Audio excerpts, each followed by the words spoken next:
Hello, fellow Unlearners. I wanted to jump on today to discuss a movie. It's called Inception. I suspect many of you have seen it. I specialize in a very specific type of security. Subconscious security. You talking about dreams? Again, spoiler alerts.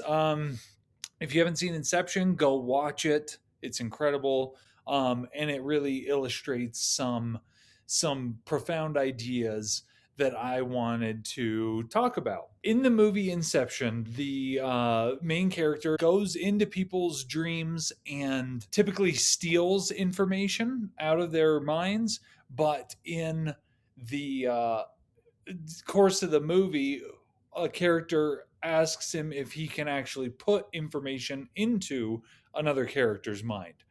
Inception. Now, before you bother telling me it's impossible. No, it's perfectly possible. It's just bloody difficult. So what is this idea that you need to plan? We need the heir of a major corporation to dissolve his father's empire. So there's a scene in the movie where Leonardo DiCaprio asks another character, What is the most resilient parasite? Bacteria? A virus? An intestinal worm? An idea? Resilient, highly contagious. Once an idea has taken hold in the brain, it's almost impossible to eradicate. An idea that is fully formed, fully understood, that sticks. Right in there somewhere. So Leonardo DiCaprio and his team go into the character's mind. It's Cillian Murphy, and he and his team are trying to convince him not to go through with this business transaction. And the way they decide to convince him of that is to plant an idea deep in his mind that his father does not want him to pursue this deal because all of the business that the father has done over the years has kind of corrupted his soul, and he wants better for his son. The movie illustrates it so well as these layers of consciousness. On the top level, we open up his relationship with his father. Say, I will not follow in my father's footsteps. Then the next level down, we feed him. I will create something for myself. Then by the time we hit the bottom level, we bring out the big guns. My father doesn't want me to be him. Exactly. At the very top, it's very there are big effects from the world around. It's, if it's raining outside, you might dream of water in your mind.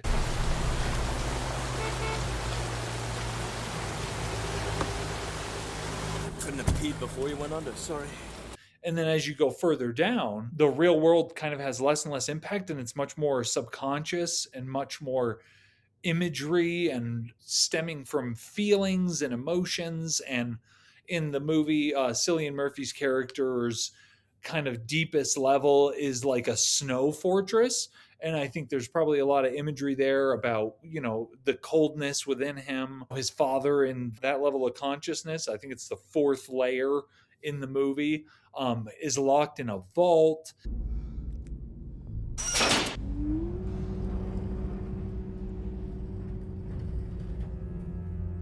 And something very precious to him is locked inside of a safe inside of the vault with his father.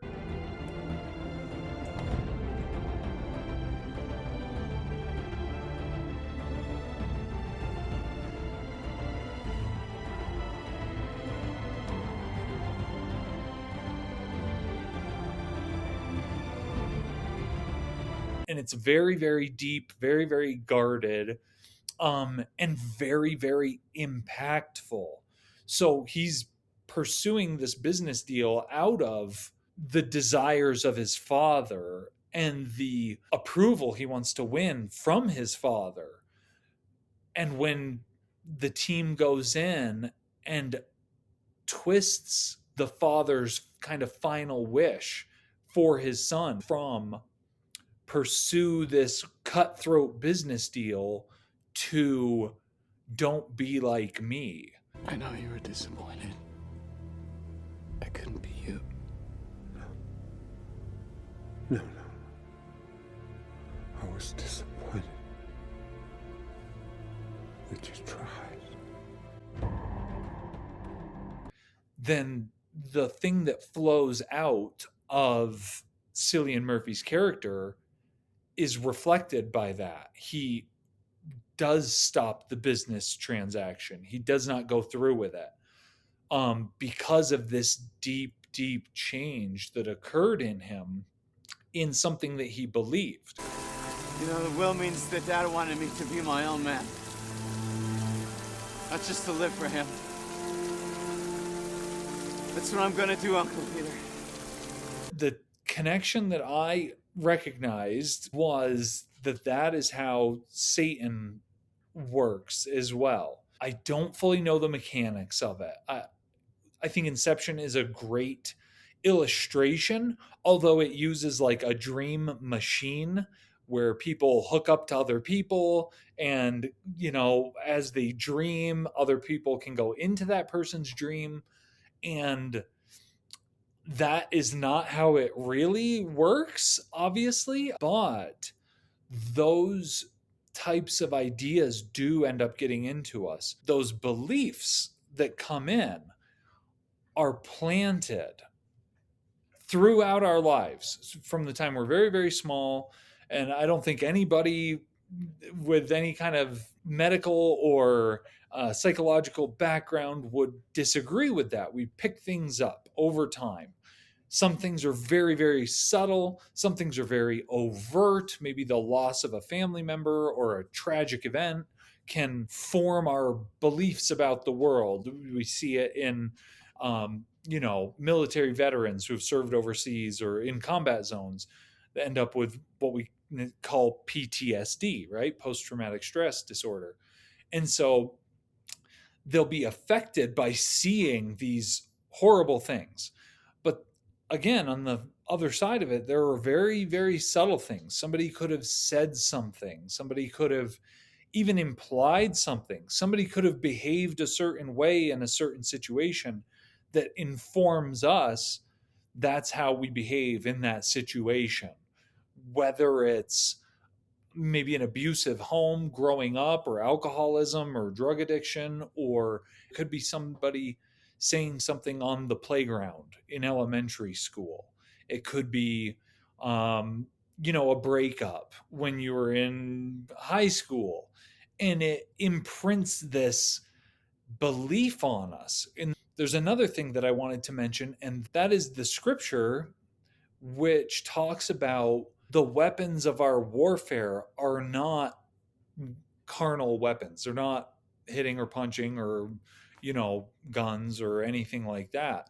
They're mighty through God and by God to dismantle those attacks from the enemy and those strongholds that have been built. And in military terms, it's a really, really fortified position. Nobody can get into it. That's where you put your guys or your most important stuff. That's your stronghold. That's where people cannot get in.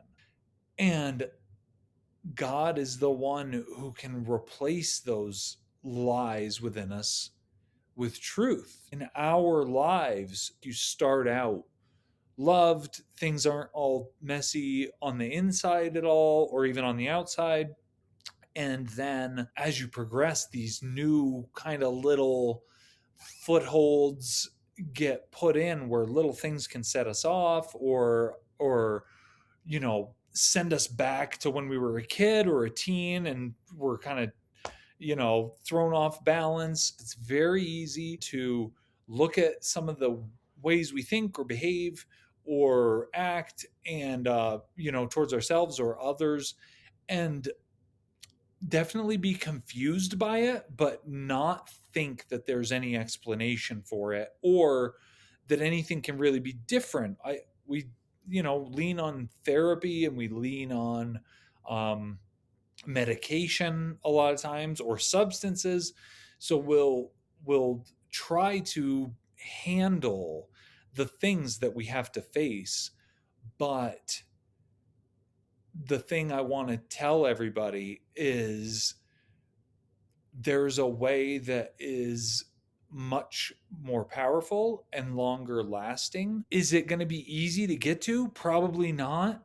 it's called a stronghold for a reason. Even if you don't know how to solve an issue or why it's there or how to address it, just the idea that maybe there's a reason for this stuff, and maybe there's a cause that put it there. Satan knows how to get us in it, get it into us there. Again, he's very, very clever. He knows how we work better than we know how we work. But when you can see how we work, and when you can see how he could take advantage of that, I think that gives a ton of freedom just to recognize. And so I just wanted to bring that up and kind of tie in that movie. I'm a movie illustration guy, and that's a movie that's really, really helped me visualize some very kind of abstract concepts. I, don't know how many lives the movie Inception changed, but it at least gave me the illustration and some of the words to flesh out these things that I've seen and deal with. And I just wanted to share. And I hope that you all got some insight from that, or some new thoughts that you could run with. As always, please like, subscribe, comment, follow, whatever, check back, see if we've got any more ideas that could help you out. So thank you again, and we'll see you next time.